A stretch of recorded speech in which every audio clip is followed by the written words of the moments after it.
to make the decisions. We believe we put our judges on courts to guide us and lead us in law and to make those appropriate decisions. I see my time has ended, Mr. Speaker. Thank you. Yes, well, the time for government orders has expired, and consequently, the honourable member for Hamilton East Stony Creek will have 5 minutes remaining for his remarks when this matter returns before the House. Déclaration de députés, statements by members. The honourable member for Cumberland, Colchester, Musquodoboit Valley. Well, thank you, Mr. Speaker. Mr. Speaker, today I'm proud to rise in the House in celebration of the life of a true Canadian hero, Roy Henderson, who was a proud World War II vet, a member of the Royal Canadian Navy, passed away this week. Now, Roy was a true community volunteer and stalwart. Following his service in World War II, he joined the Canadian Legion. He was a volunteer fireman. He served a great career as an insurance salesman for Metropolitan Life. Now, Roy was always a strong supporter and loyal member of the Progressive Conservative Party of Nova Scotia and the Conservative Party of Canada. He was a key organizer during the Stanfield years for our party in my hometown of Truro. But what's more, he was a close family friend and someone I truly respect. So Tammy and I would like to give our condolences to the entire Henderson family on the passing of Roy. He had a tremendous life. He contributed to our entire community. God bless you, Roy.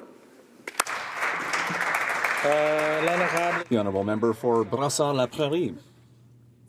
Last Sunday, Mr. Speaker, I had the opportunity to participate in the March for Peace, which took place in my riding of Brassard-La Prairie. I would like to congratulate the Brassard Islamic Center, Mr. Mohamed Yacoub, and all the organizers for the great success of this event. There were hundreds of people of all origins who came out in solidarity with our Muslim brothers and sisters. We were all shocked by the terrible events, Mr. Speaker, that took place in Saint-Jean-sur-Richelieu and here in Parliament. The leader of the official opposition, whether talking about protecting civilians in the Middle East, fighting racism and Islamophobia, or ensuring rights are respected here at home, New Democrats can be counted on to stand up for human rights. Moving forward, we will continue doing the hard work of ensuring Canadians' safety while guarding our shared values of freedom, tolerance, and an inclusive democracy. Thank you, Mr. Speaker. The honourable member for York Centre. Thank you, Speaker. For 2,500 years, Jews lived in Arab lands, but in the 20th century, many Arab regimes expropriated the property of Jews, stripped them of their citizenship, expelled, arrested, tortured, and murdered scores in some of the most vicious pogroms ever perpetrated against the Jewish people. Some 850,000 Jews were displaced. It is imperative that under international law, these people be determined to be refugees. Our own House of Commons Standing Committee on Foreign Affairs agrees. In its report 2013, it declared Canada officially recognizes the experience of Jewish refugees who were displaced from states in the Middle East and North Africa after 1948. In Israel, a law has been enacted marking November 30th as the National Day for commemorating the flight of Jewish refugees from Arab lands. Across Canada and around the world, there will be events to mark this day. In 2013, Canada became the first country in the world to formally recognize Jewish refugees from Arab countries. I encourage nations around the world to follow our lead in recognizing this injustice. Under Prime Minister Harper's principled leadership, our country will stand proud and tall for the values that make Canada great: freedom, democracy, human rights, and the honourable member for Cape Breton, Canso. Mr. Speaker, this week I was pleased to attend the Tourism Industry of Canada Annual Awards Night, where 3 organizations from my riding received nominations, including Cabot Links Golf Course, Fortress Louisbourg, and the Celtic Heart of North America Marketing Group. Congratulations to Cabot Links on winning the Visa Canada Traveller Experience Award. Cabot is recognized as one of Canada's top golf courses and ranked 82nd ranked the 82nd best golf course in the world by Golf Digest magazine. Cabot Links runs along the breathtaking shoreline of Cape Breton and provides golfers with a true links experience with panoramic views, fabulous accommodations, and a 5-star menu. To the incredible Ben Cowan-Dewar and his wife Allie and their staff of almost 200, congratulations on this prestigious national award. Congratulations as well to the people of Inverness, and in particular, those members of the Inverness Development Association whose vision and determination were the impetus for this world-class project. Right on. The honourable member for Okanagan-Coquihalla. Mr. Speaker, I have some exciting news to share with the House today. Stuix Resources is a tenure holder and forest management company owned jointly by 8 First Nations in my riding of Okanagan-Coquihalla. This is a company that employs close to half a dozen Aboriginal staff full-time and works with 89 different local businesses, of which 23 are local Aboriginal entrepreneurs. The company has replanted over 8 million seedlings in the past 5 years, and 65% of the forest harvest is completed by First Nation contractors. In summary, Stuix Resources has become a leader in First Nations forest resource management. I hope the House will join with me in recognizing Stuix Resources, who has won the Aboriginal Business Leadership Award presented by the Forest Products Association of Canada and the Canada Council for Aboriginal Business. This is an exciting award recognizing the leadership of First Nation communities and creating employment through responsible resource development. Thank you, Mr. Speaker. The Honourable Member for Rosemont-La Petite Patrie. Mr. Speaker, in Rosemont-La Petite Patrie, I see many new citizens come into my office, and they want to invite members of their family for a simple visit to Canada. These people would like to share certain points in their life, like marriages, births, or other events with members of their family who are in their originating countries.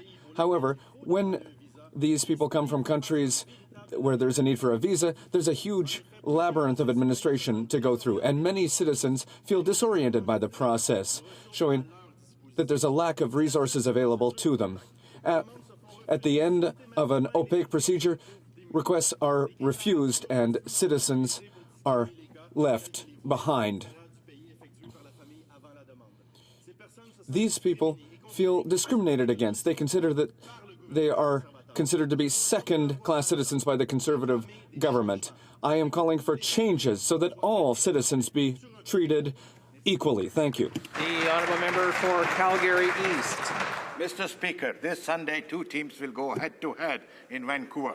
After a strong season, the Calgary Stampeders will face the Hamilton Tiger for Canadians' greatest prize, the Grey Cup. With the award-winning coaching of John Hufnagel and strong performances by players like Bo Levi-Mitchell and John Cornish, Calgary finished this season after winning an impressive 83% of their games. But, Mr. Speaker, Calgary's grit and determination means that our team won't rest until the job is done, even beating Edmonton to prove that they were the best in the West, Mr. Speaker. That's not enough. But to my dear friend, seatmate here, Mr. Speaker, I am telling him on Sunday we will beat you. Go, Stamps, go! The Honourable Member for St. Catharines. Mr. Speaker, I'm sure we'll all be watching and cheering on in celebration of the 102nd Grey Cup hosted at BC Place, where the Hamilton Tiger Cats will satisfy their fans, forever mark their spots in Canadian football history by capping off a Cinderella-esque year with a victory against the Calgary Stampeders. Despite pundits writing off the Hamilton Tiger Cats, including the member from Calgary East, there is no denying history will, as it always does, repeat itself. The last Ticats Grey Cup victory was against the Stampeders at BC Place in a comparable underdog manner. Regardless of any personal bias, I'm sure we could all look forward to an epic battle between 2 great teams. If nothing else, the 102nd Grey Cup will test the timely football law. Offense sells seats, defense wins championships. As Calgary's top offense will try their luck and fail against Hamilton's top defense, Oski wee wee, Oski 102. Go, Stamps, go! The Honourable Member for Compton-Stanstead.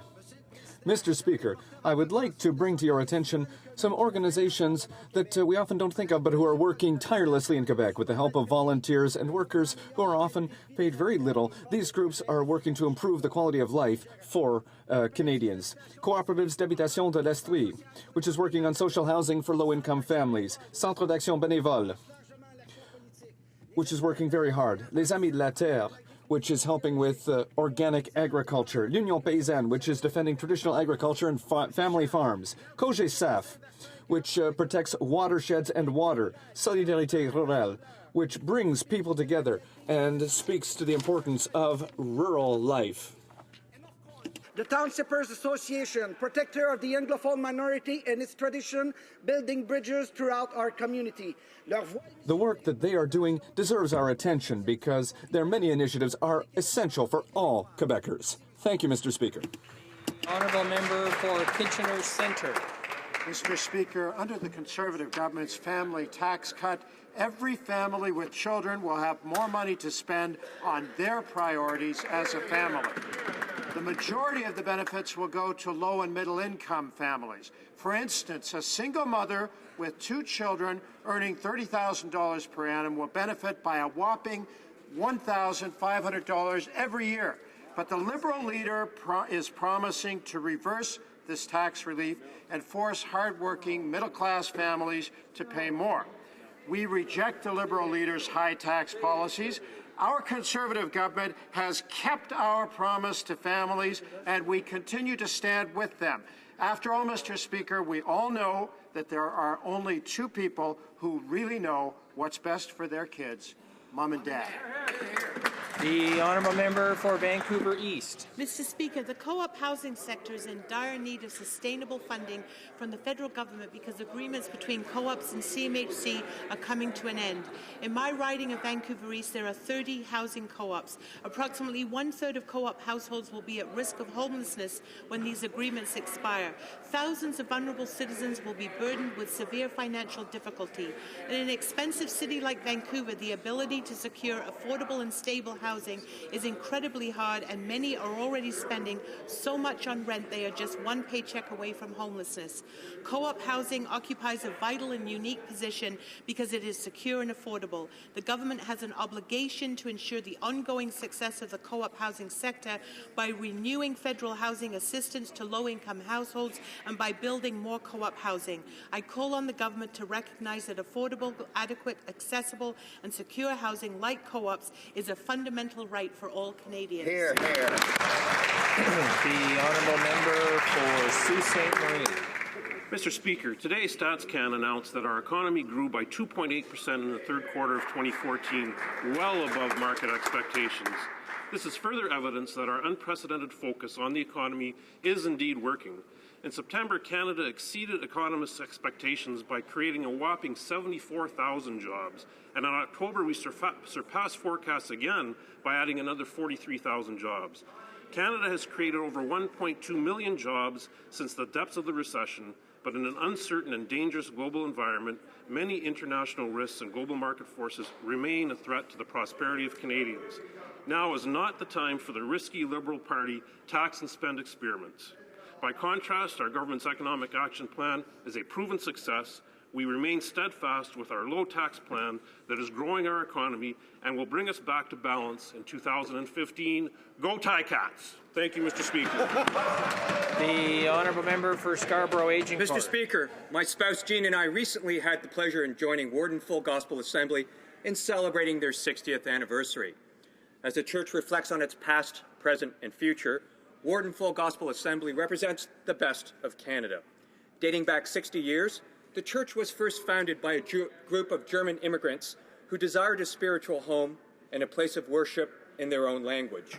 Today, the church's open doors has welcomed people from across the world while embracing and caring for a diverse group that is both multicultural and intergenerational. The church's commitment and dedication to community have enriched the local neighborhoods of Scarborough Aging Court, whether it means running weekly sports program for young individuals or supporting the local food bank. I want to thank Warden Full Gospel Assembly, Pastor Trevor Moss, and the entire congregation for their ongoing commitment to community and wish them continued success in the years to come. The honourable member for Richmond Hill. Mr. Speaker, our Conservative government is committed to combating terrorism. Despite the objections of the NDP, we have taken strong action to keep Canadians safe from those who wish to harm us. We thank our men and women in uniform serving Canada. That's why I'm concerned that the member from Scarborough Rouge River has made ridiculous statements equating Remembrance Day, which honours Canadian veterans, with Tamil Heroes Day, Mr. Speaker, which honours members of the terrorist organization known as the Tamil Tigers that have been killed.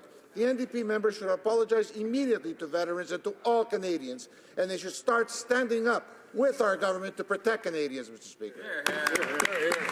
The honourable member for Winnipeg Centre. Mr. Speaker, the Conservatives have systematically and deliberately undermined and eroded the notion of ministerial accountability until it's only a facsimile of what it was intended to be. One graphic illustration is the refusal of the President of the Treasury Board to appear before the Standing Committee on Government Operations to defend hundreds of millions of dollars of proposed spending in the supplementary estimates.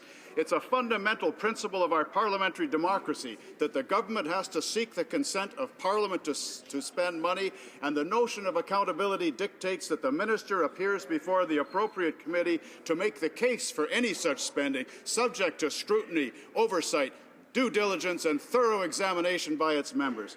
Mr. Speaker, you would well know that kings have lost their heads for failing to respect the supremacy of Parliament. The stubborn intransigence of this minister in refusing to attend a parliamentary committee shows an appalling disrespect for the institution, its members, and the Canadians they represent.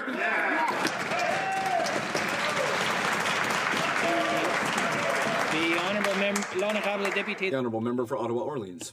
Mr. Speaker, 100% of families with children in Ottawa-Orleans and across Canada will have more money in their pockets because of our family tax cut and enhanced universal child care benefit. That includes two-income families, one-income families, and single parents. The vast majority of benefits will go to low and medium income families. Mr. Speaker, tax professionals agree. Caroline Batista of H&R Block says it's a great thing for families. Parents don't want the leader of the third party splurging their hard-earned dollars on risky liberal spending sprees, and we're right there with them. We want to put money in the pockets of families and parents, not the government's pocket. Orleans know best how to spend their money for their children, and I'm honoured to be standing up for them in this place and in the community.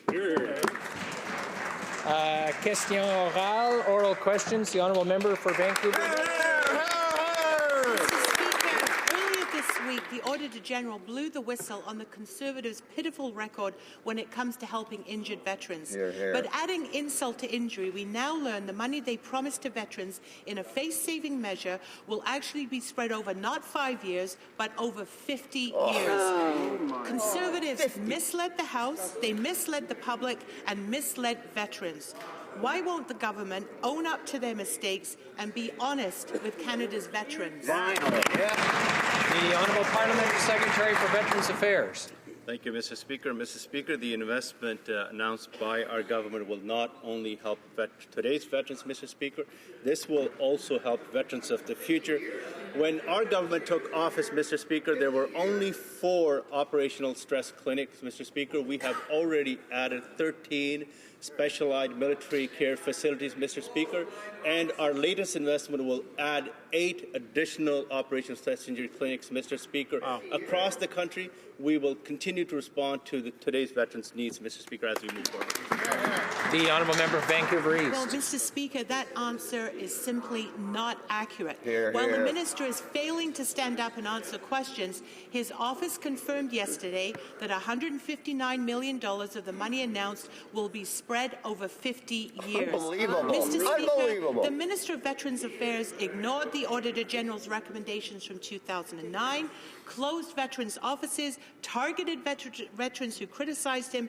After all that, did the minister really think misleading the public over this funding announcement would help him out? Here, here. Member Parliament Secretary. Mr. Speaker, I'm not sure why the opposition is criticizing the investment that we're making to help Canada's veterans in mental health care cases, Mr. Speaker. We take veterans' mental health care very, very seriously, Mr. Speaker. That's exactly why we're introducing more clinics across the country, Mr. Speaker, more healthcare professionals across the country, Mr. Speaker, more places for veterans to get help, Mr. Speaker. We're expanding the access to treatment right across this country, Mr. Speaker, and we will continue to do that. Honourable member for Vancouver East. Nothing about the 50 years. Now, the Minister of the Environment, the member for Nunavut, said in the House that stories about her constituents eating out of a garbage dump were, quote, untrue. But it did happen, as anyone who watches APTN can see. Can the Minister confirm that her office contacted Rankin Inlet and demanded they apologise for making public the fact that people in her riding are eating out of a landfill? The Honourable Parliamentary Senator Howe. Mr. Speaker, the allegations are completely false. The Minister of the Environment was born and raised in the Arctic, and she knows how important access to healthy food is for our children and our families. The Minister was troubled when she heard these reports about families struggling to find food, and as the Member of Parliament for Nunavut, it's her responsibility to listen to the concerns of her constituents, to act on their behalf, and that's why she called her constituents to get the facts, Mr. Speaker. The Honourable Member for Abitibi James and Nunavik EU. Because of the failure of the Conservative program seeking to lower the price of food, there's a food crisis in the north. Residents of Rankin Inlet are reduced to scavenging in the dump to feed themselves, but the only concern of the Minister of the Environment is to manage her public relations and demand apologies from the local authorities who denounce the situation. That's appalling. Does the Minister realize that the only thing that should concern her right now is that there are people in who are riding who are eating out of the dump and that she must help them? The Honourable Parliamentary Secretary to the Minister of the Environment. Mr. Speaker, the Minister made a statement. She was troubled when she heard about the recent reports about families in Rankin Inlet struggling to find food, so she followed up with her constituents to address these concerns. She also contacted the senior administrative officer in Rankin Inlet to learn more about these concerns and reports, and at no time did she speak to the deputy mayor during this phone call conversation, and at no time did she or her office request an apology from anyone in the hamlet. Thank you, Mr. Speaker. Honourable Member for Abitibi James and Nunavik EU. They have no shame, Mr. Speaker. They're the ones who created the mess with Nutrition North. Despite the $60 million that were invested, the price of fresh food has not dropped up north, and therefore dozens of people are reduced to scavenging in the dump to feed themselves. And the Minister of the Environment wants those who denounce this situation to apologize.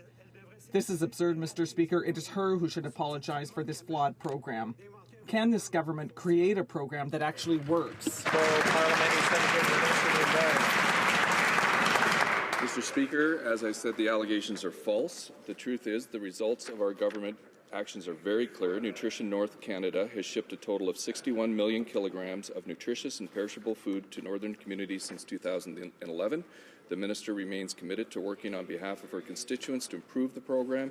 For example, last week, the government announced an additional investment of $11 million in the 2014-2015 to improve the program. Thank you, Mr. Speaker. The Honourable Member for Markham Unionville. Mr. Speaker, in response to the scathing report of the Auditor General, the Conservatives tried to mislead veterans and their families. They said that the $200 million that they promised for veterans would be spent over a period of 6 years. But we now know that these funds will be spent over a period of 50 years. 50, Mr. Speaker. How can the government defend such subterfuge? The Honourable Parliamentary Secretary for Veterans Affairs. Mr. Speaker, we take not only mental health of our veterans very seriously, but also members of the Canadian Armed Forces, members of their families, Mr. Speaker. This is why we announced an investment last Sunday of 8 new additional Operation Stress Injury clinics, Mr. Speaker, the major one being Halifax and the other satellite offices right across this country. Mr. Speaker, this is in addition to 13 Operation Stress Injury clinics that we have already implemented since taking office. Under the Liberals, Mr. Speaker, there were only 4. There will now be 25, Mr. Speaker. The Honourable Member for Markham Unionville. Mr. Speaker, in its own press release, the government spoke of, quote, providing an additional investment of approximately $200 million over the next 6 years, end of quote, when in fact the investment is over 50 years. We know the government is ashamed of this paltry $200 million over 50 years attempt to mislead the veterans. Why else would the website announcing the program have disappeared from the internet? How can the government explain these actions? The Honourable Parliamentary Secretary. Mr. Speaker, the reason we're investing millions of dollars into veterans' benefits and services and mental health is because this side of the House, Mr. Speaker, we take the issue of mental health services very, very seriously when it comes to our veterans. Mr. Speaker, exactly why we're obviously putting more operational stress injury clinics right across this country, Mr. Speaker, more healthcare professionals, Mr. Speaker, more places for veterans and still serving members to get help, Mr. Speaker. We're expanding the treatments right across this country, Mr. Speaker. Thank you. Honourable Member for Markham Unionville. Mr. Speaker, we can clearly see how much this matters to the government. The Veterans Affairs Minister hasn't answered a single question, not one, all week. Once they got caught trying to deliberately mislead veterans, the Conservatives deleted the website announcing the program, and the minister's office went silent. How can Canadians and veterans trust anything this government says when they will clearly say anything to try and stop the damage? The Honourable Parliamentary Secretary. Mr. Speaker, of course, we all know the record of the opposition when it comes to standing up for Canada's veterans, and any initiative our government bring forward, Mr. Speaker, to help Canada's veterans, the opposition has opposed, Mr. Speaker. We will continue to invest when it comes to veterans' benefits and services, and exactly the reason, Mr. Speaker, why last week we announced 8 new operational stress injury clinics right across this country, Mr. Speaker. So there are more places for veterans and their families to get the help that they need, Mr. Speaker. Right on. The Honourable Member for Hamilton Centre. Well, thank you, Mr. Speaker. When Canada's veterans were asked to serve, they did so without hesitation. But later, when they need our help, this Conservative government is just walking away. The Auditor General was clear. Canadian veterans are not getting access to necessary mental health services in a timely manner. But apparently the minister thinks it's okay to take 50 years to fix the problem. Why are Conservatives trying to paper over their failure to support our veterans rather than fixing the problems? Yeah. The Honourable Parliamentary Secretary.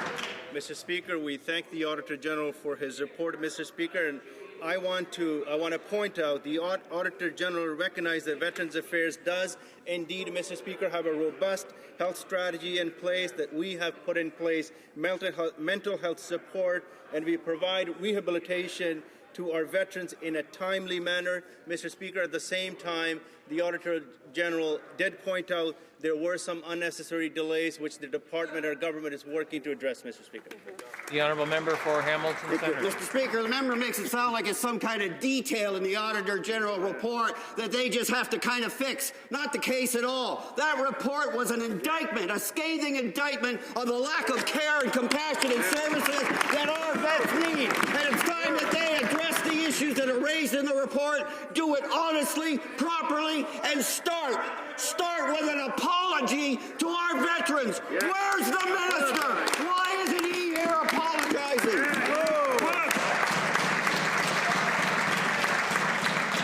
The Honourable Parliamentary Secretary.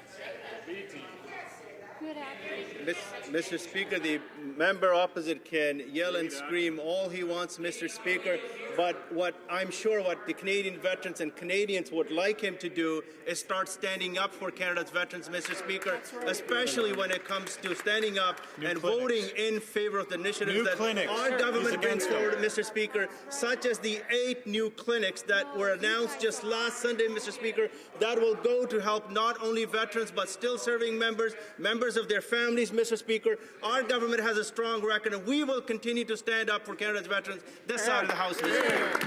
The Honourable Member for St. John South Mount Pearl. Let's be clear, Mr. Speaker. This is a minister who, rather than fixing the disgraceful record of his government on caring for veterans, chose instead to mislead Canadians about the mental health care they can expect to receive. He's literally run away from veterans and their families, while those who have served our country face a mental health crisis of unprecedented proportions. Mr. Speaker, why are the Conservatives more interested in covering up their shameful treatment of Canada's veterans than in actually helping our veterans? The Honourable Parliamentary Secretary for Veterans Affairs. Mr. Speaker, the Auditor General clearly said that Veterans Affairs has put in place important mental health supports, Mr. Speaker. Access to mental health support under the rehabilitation program is timely, Mr. Speaker. At the same time, we accept all recommendations put forward by the Auditor General, including where he suggested that there are some unnecessary delays in the paperwork and the application process, Mr. Speaker, that we will address that, and the department is already working on those initiatives, Mr. Speaker. The Honourable Member for Saint Jean. Mr. Speaker, the attitude of the Conservative government toward our veterans is unacceptable. On Sunday, the minister announced with great fanfare a program of $200 million for the mental health of our veterans. Now that's great. But today we learned that this program will spread out over a period of 50 years. 50 years. Once again, this government is telling our veterans tall tales. So why doesn't the minister understand that our veterans need mental health care now, not in 50 years? The Honourable Parliamentary Secretary for National Affairs. Mr. Speaker, we're not only responding to the veterans' needs when it comes to today's veterans, Mr. Speaker, we're also responding to the needs of the veterans in the future, Mr. Speaker. Right. Exactly as I mentioned, Mr. Speaker, there were only 4 operational stress injury clinics when our government took office, Mr. Speaker. We have already put in place 13 operational stress injury clinics across the country, and just last Sunday we announced 8 additional, Mr. Speaker, satellite offices across this country, the major one being in Halifax, Mr. Speaker. We will continue to stand up for Canada's veterans. The Honourable Member for Manicouagan. Instead of accepting the findings of the Auditor General that the Nutrition North program is a failure and acting to help the people in her own riding, the Minister of the Environment instead demanded an apology from the Rankin Inlet authorities, who revealed that between 50 and 100 people are scavenging in the dump to find food. She should be ashamed. Will the government admit that it has failed to act on this crisis and pledge to change the program to help the northern public who are paying too much for food? Secretary for Thank you, Mr. Speaker. The government wants Northerners, like all Canadians, to have access to quality and nutritious food. That's why we created the Nutrition North program. The member knows that. The results are clear, Mr. Speaker. Since the program began, shipments of healthy foods to our north have increased by 25%, and savings for families have been on average $110. We're increasing funding, Mr. Speaker. We're improving this program to make sure that all Canadians have access to healthy food. The Honourable Member for Churchill. Monsieur le Président. Mr. Speaker, close to 100 people are forced to go to the landfill to find food in the north to survive. The price of food is astronomical. Some fresh food costs 10 times more than down south. But instead of reaching out to them and doing everything she can to fix this problem, all that their own member is doing is to intimidate them. That's unacceptable. Can the government tell us since when it has known that the citizens of Rankin Inlet have been scavenging through the dump to find food and what it is doing to fix this crisis? The Honourable Parliamentary Secretary. Mr. Speaker, it's rather quite shameful that the member from Churchill is using unfounded, untrue personal attacks when she should be talking about the importance of the Nutrition North program, which has provided areas like hers with a 25% increase on shipments of healthy food, Mr. Speaker. An average family of 4 has seen their grocery bill go down. That is why we created the program, Mr. Speaker. We've committed new funding just this week.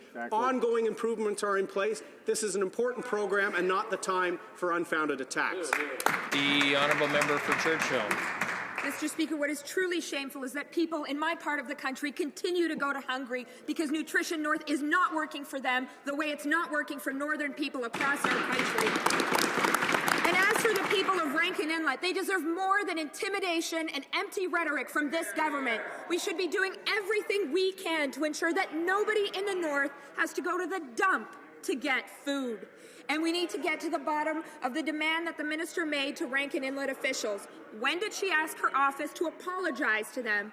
Was this a directive to the PMO? And do they truly believe that that's how northern people deserve? The Honourable Parliamentary Secretary. Mr. Speaker, as I said in my previous response, the member knows that this program is working. The The Auditor General said it can be improved, and you will see improvements, Mr. Speaker, that make sure that retailers are a part of a solution for Northern families. But already we're seeing a net benefit of over $100 per family. This week, an additional $11.3 million was added to the program, Mr. Speaker. This is a time to make sure Northerners know about the program. We work with retailers to make sure it's having its impact. It's not the time for shameful attacks. The honourable member for Nanaimo Cowichan. Well, Mr. Speaker, when we talk about a respectful relationship, we mean respect, dialogue, reconciliation, and clearly the Minister of Environment does not share this definition. So we've asked a number of simple questions. So once again, when was the Minister aware that 50 to 100 of her constituents had to resort to a landfill to feed themselves? Why was there no immediate action? And when was the decision made to attempt to strong-arm the officials in Rankin Inlet rather than reaching out a helping hand to help them out? The Honourable Parliamentary Secretary for National Trade. Mr. Speaker, as the Parliamentary Secretary earlier indicated, those reports are untrue. The Minister, as member for Nunavut, is constantly in touch with her community on all reports, Mr. Speaker. In fact, rather than just rhetoric that's being thrown by some of those members, Northern Canada has had the strongest member in Cabinet in its history, Mr. Speaker. There is no stronger champion for the North, somebody delivering results, not petty and shameful attacks. The honourable member for Timmins James Bay. Well, welcome to Conservative Canada, where if you're a vet, you wait 50 years, and if you're hungry, you go to the dump. Now, this week, when Canadians saw heartbreaking footage of people scavenging in dumps in Rankin Inlets, the Conservatives went on the offensive. This minister claimed that this video wasn't true. We heard her staff intimidated people in Rankin Inlet, demanding an apology to the Conservative Party of Canada. What staggering indifference. I'd like to ask the minister why she believes that people eating out of dumps in her riding owe the Conservative Party an apology for her failure to represent them. The Honourable Parliamentary Secretary. Mr. Speaker, the only thing found in dumps here this morning are the questions and the approach of the opposition, Mr. Speaker. This is a time where we could be talking about how the Nutrition North program is helping families in the North. We're hearing that, Mr. Speaker. The minister is in touch regularly with her communities. She represented the territory on the ground, Mr. Speaker. She was raised there. She's not just reading attack lines in the House of Commons, Mr. Speaker. She's delivering for Northern Canada, and we're very proud of that, Mr. Speaker. The honourable member for Vancouver Centre.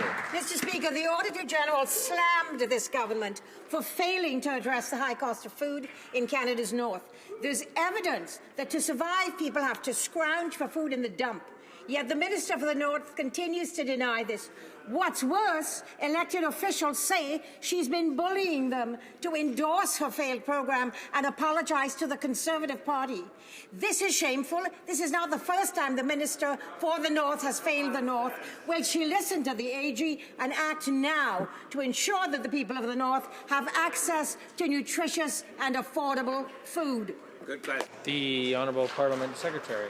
Mr. Speaker, as I said before, the government wants to ensure that Northerners have the same access to healthy food that constituents like mine have, Mr. Speaker. That's why we created the Nutrition North program, and it's seen good results. Since 2011, Mr. Speaker, there's been a 25% increase in shipments to the North of healthy food products.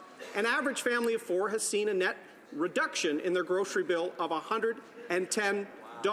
Mr. Speaker, Northern Canada, since this minister has been a part of the federal cabinet, has never been better served. She's a champion for the North and for all of Canada, Mr. Speaker. The honourable member for Scarborough-Guildwood. Mr. Speaker, the Auditor General's report says Nutrition North is a mess.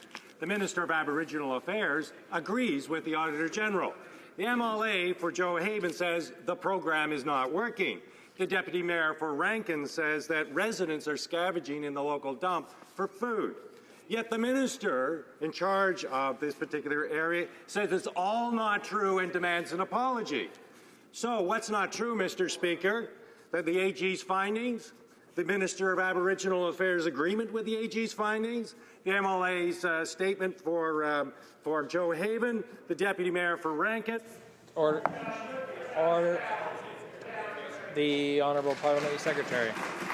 Mr. Speaker, nothing indicates the experience that the minister brings than the fact that she was previously the MLA for Joe Haven. In fact, she grew up and is from Nunavut, Mr. Speaker. She brings that passion and that knowledge to the House. She's not just reading lines on a piece of paper, Mr. Speaker. Right. The reality is the Auditor General knows that more money is being spent, there are results, and we're going to ensure that we take the Auditor General's feedback to ensure that there's more clause in these funding agreements to ensure recipients can provide all information on eligible items, including margins, to make sure that the net benefit is for the families of the North. Here. The Honourable Member for Scarborough Agincourt. Mr. Speaker, this government's blind slashing of budgets is having a profound effect on Canada's tourism industry. Since coming to power, this government has chopped the budget of the Canadian Tourism Commission by almost half. 2 years ago, the Commission pulled out of its biggest market, the U.S., due to these cuts. Now, even the minister is suggesting that this was a mistake and is asking for help from the Prime Minister for greater funding. Mr. Speaker, when will this government listen to its own minister and restore funding to the Canadian Tourism Commission? The Honourable Parliamentary Secretary for Industry. Mr. Speaker, of course, our government is delivering concrete actions for the Canadian tourism sector. We have introduced more efficient electronic visa application processes. We've negotiated and expanded nearly 80 air transport agreements since 2006. We're expanding our visa application centres to 130 worldwide, and we're promoting Canada in key tourism markets around the world. Mr. Speaker, the Canadian Tourism Commission will continue to promote Canada as a welcoming four-season destination in the world's most promising tourism markets. The Honourable Member for Rosemont, La Petite Patrie. Charles Morin's unofficial job at SNC-Lavalin was to give illegal donations to political parties. It's not just an accusation, he admits it. Conservatives have known about it for 18 months. And what did they do? Nothing. Yeah. Morin remained in his conservative patronage position at the Port of Montreal, getting $25,000 a year until CTV revealed the scam. And so only now he's out. Why did it take so long? The Honourable Parliamentary Secretary for Transportation.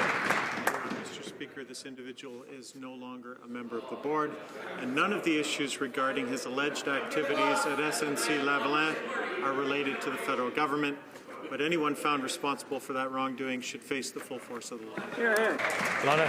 The Honourable Member for Rosemont, La Petite Patrie.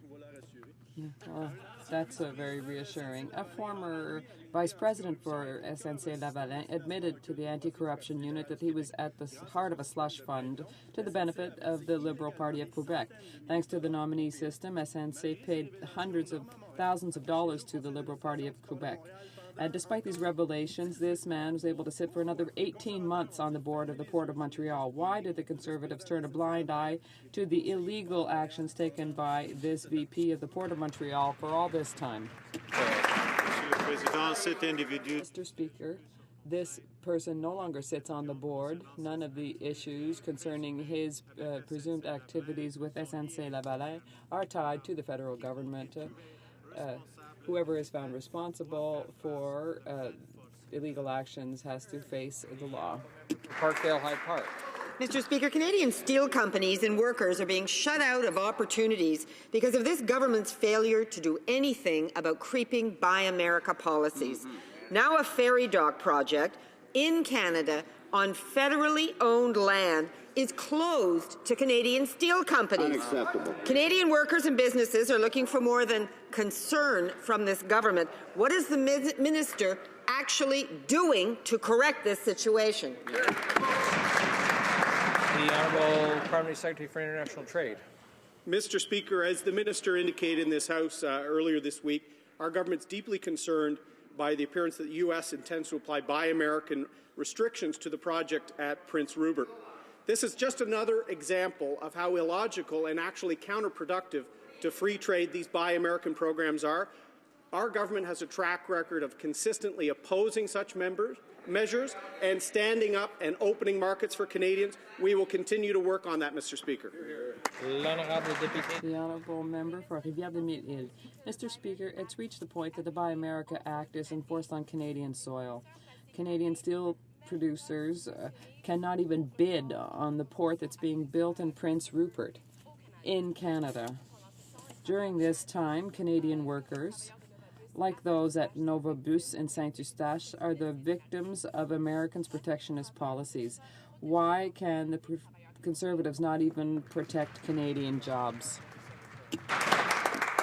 Mr. Speaker, as that member on the Trade Committee well knows, our government has consistently stood in opposition to such protectionist measures. What's interesting, Mr. Speaker, is that her colleague, the Member of Parliament for Burnaby New Westminster, has been promoting such measures, Mr. Speaker, calling them perfectly logical, as they're trying to actually oppose the 1 in 5 jobs being created in Canada attributable to trade, Mr. Speaker. There's no party in this House that stands up more for opening markets for Canada and protecting our own access than this government, Mr. Speaker. The honourable member for Okanagan-Shuswap. Mr. Speaker, in September, the Canadian economy beat market expectations by creating over 74,000 jobs. Last month, we surpassed expectations again by adding another 43,000 jobs. With 1.2 million new jobs created since the recession, the Canadian economy is envied around the world. Could the Parliamentary Secretary to the Minister of Finance please update this House on the latest news about Canada's economy? I'm sure the Honourable Parliamentary Secretary for Finance. Mr. Speaker, I would like to thank the member from Okanagan-Shuswap for that excellent question. I am pleased to report that the Canadian economy grew at an annualized rate of 2.8% in the third quarter of 2014, crushing market expectations. But as we have seen, global market forces affect Canada, and the global economy remains fragile. Now is not the time for risky Liberal Party tax and spend experiments. We must stay the course with our low-tax plan that is growing our economy and will bring us back to balance in 2015. The Honourable Member for Berthier-Masquinongé. Last October, 34 compensation professionals from Health Canada and Shawinigan were dismissed. Their jobs were transferred to New Brunswick. For the Mauricie region, this represents a loss of $1.5 billion in direct benefits, Mr. Speaker. I recently met with these workers who are still hoping to be able to work in the federal public service in the Mauricie. Will the minister at least attempt to integrate them into federal offices in Shawinigan? The Honourable Minister of Labour. Mr. Speaker, our government made a commitment to taxpayers that we would run this government in a much more responsible way when it came to how we spend their dollars, and we would improve service delivery for them. Mr. Speaker, our consolidation of services includes streamlining, increasing accessibility, and making sure that as we do that, we offer the employees every opportunity to continue work with the federal government. Well said. The Honourable Member for Trois-Rivières. Mr. Speaker, I can't help myself but reminding them that the abandonment of regions is now policy. The Mauricie region was already negatively impacted by the Conservatives' bad management. Wood processing is stalled and the manufacturing industry is slowing down, and the CBC has suffered the impacts of the government's ideological cuts. Moreover, the closure of the Health Canada office in Shawinigan is affecting 34 jobs and represents $1.5 billion in losses. Can the minister commit to relocating these employees into the federal public service in Shawinigan in the regions where we need jobs? Mr. Speaker, our government made a promise to Canadians to respect the dollar for taxpayers, and that's why we are modernizing systems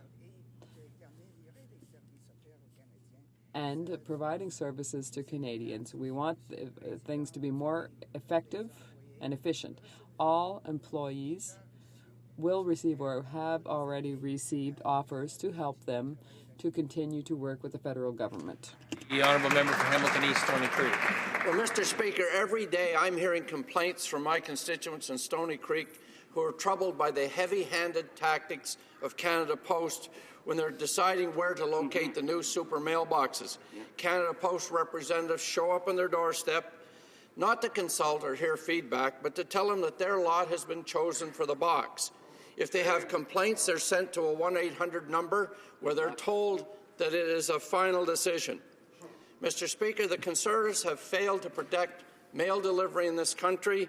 Now will they at least intervene and ensure a respectful consultation process rather than what Canada Post is giving? The Honourable Parliament Secretary for Transportation.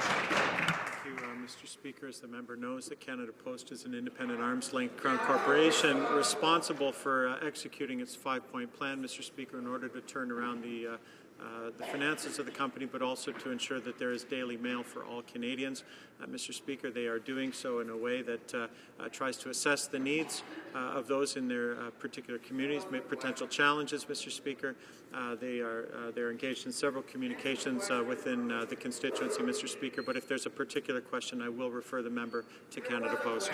The Honourable Member for Laval. Since the government took the decision to do away with home mail delivery, the people of my riding are angry.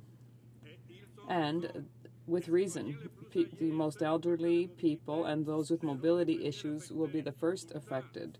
And yet, Canada Post has made profits of $84 million since the beginning of the year. Mr. Speaker, why do the Conservatives want to cut an essential public service to the citizens of Laval? Correct the record, Mr. Speaker. The Conservative government has done no such thing. Canada Post, as an independent Crown corporation, is responsible for the 3 years of losses, Mr. Speaker, that have been piling up. That's because 1.2 billion fewer letters are being delivered in 2013, for example, than they were in 2006. Mr. Speaker, they have an obligation to be financially sustainable and not a burden to taxpayers. We expect them to do so, Mr. Speaker. The Honourable Member for Mount Royal. Mr. Speaker, I congratulate Maitre Suzanne Cote on her nomination to the Supreme Court. I remain concerned, however, that yet again the government has gone about filling a Supreme Court vacancy with a closed, unaccountable, unrepresentative approach. That's not right. With no selection panel, no parliamentary, and no public participation. In 2004, in concert with Parliament, I implemented a series of reforms that made the appointment process more transparent, inclusive, and accountable. 10 years later, the Conservative dismantling of that process is apparently complete. What steps, if any, will the government take to reverse this regression, respecting thereby Parliament? The Honourable Parliament Secretary for Justice. Thank you, Mr. Speaker. As that member will know, the last time an all-parliamentary process was used in the selection of a Supreme Court justice, there was a serious breach of confidentiality, and we are continuing to review the process for future appointments. Now, a former Liberal Justice Minister said a high degree of confidentiality is required for the process to function properly. You know who said that, actually, Mr. Speaker? It was him when he was Minister of Justice. The Honourable Member for Bonavista Vista, Gander, Grand Falls, Windsor. Mr. Speaker, the situation right now in my riding is very dire for a community of Change Islands. On Change Islands, they have the potential to have a fantastic operation in their fish plant, and success is near. The problem is the adjacent wharf. On the wharf itself, it's been deemed unsafe, unfit, and now an impediment to any success that may be to them from the fish plant. So I ask the Minister, please assess the situation with the wharf. They manage it, get in there, assess the situation, and put some investment in that wharf for the community of Change Islands. Honourable Parliament Secretary for Fisheries and Oceans. Thank you, Mr. Speaker, and I thank my colleague for the question. In recent years, our government has made unprecedented investments in small craft harbours across Canada. In fact, just this week, the Prime Minister announced another $288 million in additional funding for small craft harbours across Canada. We're very aware of the situation at the Change Islands Wharf and the importance to the community and the need to reconstruct the wharf. An engineering assessment is being undertaken to determine what can be done in preparation for the next fishing season. So we've identified this as a future project and looking forward to getting the work done. The Honourable Member for Thunder Bay, Rainy River. Thank you, Mr. Speaker. The people in my region rely on FedNor, but I was shocked to learn that the total lapse spending at FedNor, money that was approved by Parliament but not utilized, is in the millions of dollars. Last year alone, the Conservatives spent $7.5 million less than planned on FedNor's main fund. Given our economic challenges in Northern Ontario and the need for development of the Ring of Fire, here's an easy question. Why did the minister return the money approved by Parliament to the Treasury? The Honourable Parliamentary Secretary for Natural Resources. Mr. Speaker, our government is focused on community economic development, business growth, competitiveness, and innovation that creates jobs and long-term prosperity. We will continue to ensure that communities and businesses in Northern Ontario have the tools they need to have a strong, diversified economy.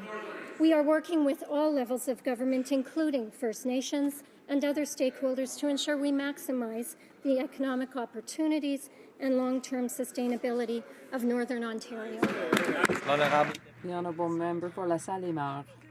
Since 2011, there have been three incidents involving trains in southwest Montreal. The latest derailment a few months ago involved 4 cars containing hazardous materials. The president of the Transportation Safety Board requires more robust tank cars and is worried that the government is not doing enough to discipline transporters.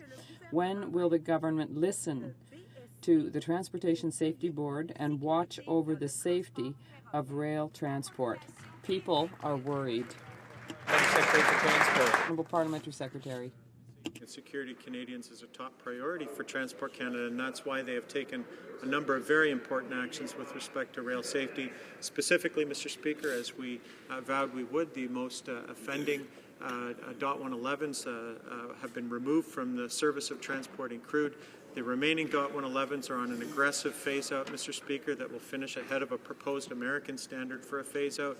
We have gazetted regulations for new enhanced standards for tanker cars, and we continue discussion with the United States on what the next replacement car will look like. We continue to act, Mr. Speaker, because safety is important. The Honourable Member for Medicine Hat. Mr. Speaker, recently the member for Scarborough Rouge River stood in this House to celebrate Tamil Heroes Day, which is a day that marks the death of terrorists fighting for the Tamil Tigers. I say terrorists very deliberately, as our Conservative government listed this organization as a terrorist entity in 2006. Could the Parliamentary Secretary to the Minister of Public Safety please tell this House whether she thinks it's appropriate to compare deaths of terrorists to the deaths of fallen Canadian soldiers, as the member for Scarborough Rouge River did, and can she tell us what our government is doing to combat terrorism? The Honourable Parliamentary Secretary. Thank you, Mr. Speaker. I'd like to thank that member from Medicine Hat and for his previous work on the Public Safety and National Securities Committee. Mr. Speaker, the Liberation Tigers of Tamil Eelam, known more commonly as the Tamil Tigers, was listed as a terrorist entity by this Conservative government in 2006, and rightfully so. I am shocked that anyone would equate this day dedicated to the glorification of the terrorist group Tamil Tigers to the solemn occasion of Remembrance Day, where we honour our fallen Canadian heroes. We urge the NDP to stop shopping for votes from terrorist-linked groups and to immediately apologize to veterans and all Canadians for the comments made by The Honourable Deputy. The Honourable Member for Saint Maurice Champlain. Mr. Speaker, last month we learned of the loss of federal public service jobs, 34 of them in Shawinigan. These job losses at Health Canada are in addition to a long list of job losses that the Mauricie region has suffered, including some in the metalworking and forestry sectors. Does the minister responsible for these job losses plan to change this decision, given the economic reality of the region? The Honourable Minister. Mr. Speaker, we made a commitment to respect taxpayers, and that's why we are streamlining our systems to provide service to Canadians. That means there will be computer systems, there will be some consolidation, and Mr. Speaker, I can assure you that any employee who, or rather will receive help to continue to work for the federal government. De Sherbrooke au Saint-Charles. La Fédération professionnelle des journalistes du Québec a demandé au premier ministre de clarifier sa position à l'égard de Radio-Canada. Sorry. Testing. 1, 2 is testing. The Honourable Member for Charlebourg au Saint-Charles. The insinuations and threats by Carl Vallée, the Prime Minister's press secretary, sent to the news director of Radio-Canada are not acceptable. These words, these comments, undermine the editorial independence of Radio-Canada and raise doubts about the freedom of information under the Conservative regime. How can the government claim that Radio-Canada is independent when the Prime Minister's office interferes in programming?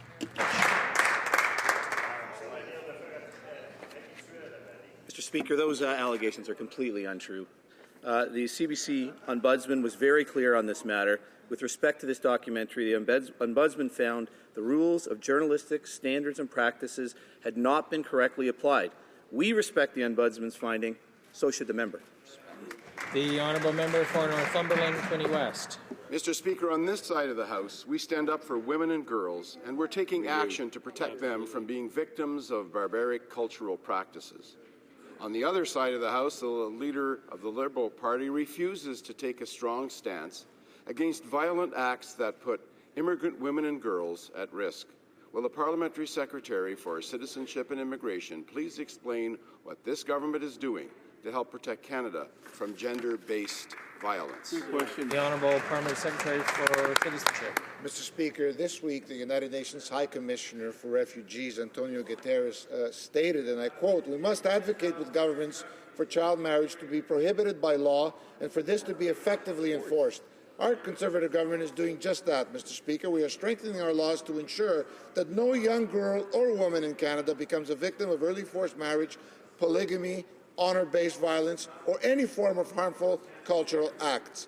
On this side of the House, we are taking strong stance against these practices, and we look forward to support from all members in the House when the Zero Tolerance for Barbaric Cultural Practices Act. The Honourable Member for Jonquière-Alma. Mr. Speaker, the unemployment rate is now at least 40%. Families, their regions, and their regions are abandoned. It's a disastrous record under the Conservatives. More than 6 unemployed out of 10 do not have right to benefits, not eligible. It's unacceptable.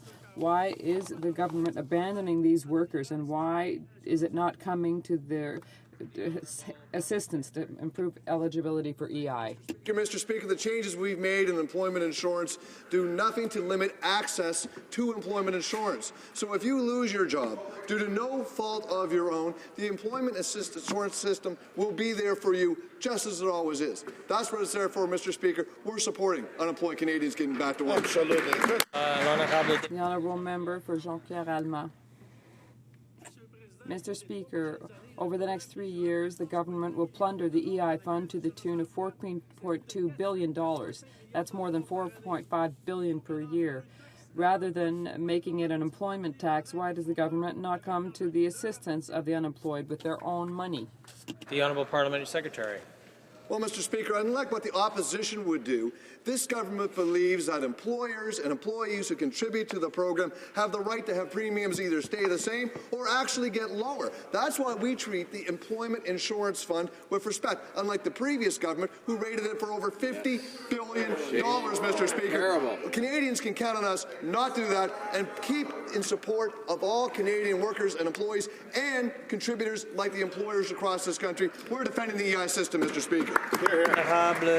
Member for Richmond-Arthabasca. Mr. Speaker, the agreement ratified yesterday at the WTO opens the door to negotiations on market access, which includes supply management. The Minister of International Trade, who's always on the fast track and in a hurry to sign agreements, has to take into account the warning issued this week by Bruno Le Tendre, the president of Quebec Dairy Producers, who reminds that dismantling the supply management system would cause prices to plummet for producers and result in bankruptcies. Will the minister be clear with his counterparts for the next steps and protect supply management, contrary to what he has done with the Canada-Europe Agreement and what he's preparing to do with the Trans-Pacific Partnership? Parliamentary Secretary, thank you. The dairy producers and can know that they can continue to count on our government to defend their interests. We ensure that all pillars of the supply management system remain intact in all trade agreements that our government implements, including those with Europe and Korea. We're working and taking tangible steps to manage imports to Canada in these areas. Our government has always defended the supply management system and will continue to do so. Thank you. This concludes question period for today. I understand the Honourable Member from Cariboo Prince George is rising on point of order. Thank you, Mr. Speaker. During the member statement period, the member from Winnipeg Centre, like his colleague from Timmins Bay, displayed his contempt for how we are to behave in this House. in his member's statement, he opened by making references to kings losing their heads, and then went on a tirade directed to the President of the Treasury Board. Following his SO 31, he sat down and immediately made slashing gestures across his neck to his colleagues. Mr. Speaker, that was an appalling display, and given the time of this world that we're living in, I think the member probably regrets that and wants to make an apology for that, Mr. Speaker. Is the honourable member rising on a point of order as well? Honourable member for Timmins, James Bay, and point of order. Well, Mr. Speaker, I take my work very seriously in the House, and I was shocked that as I do my work, I get some drive-by smear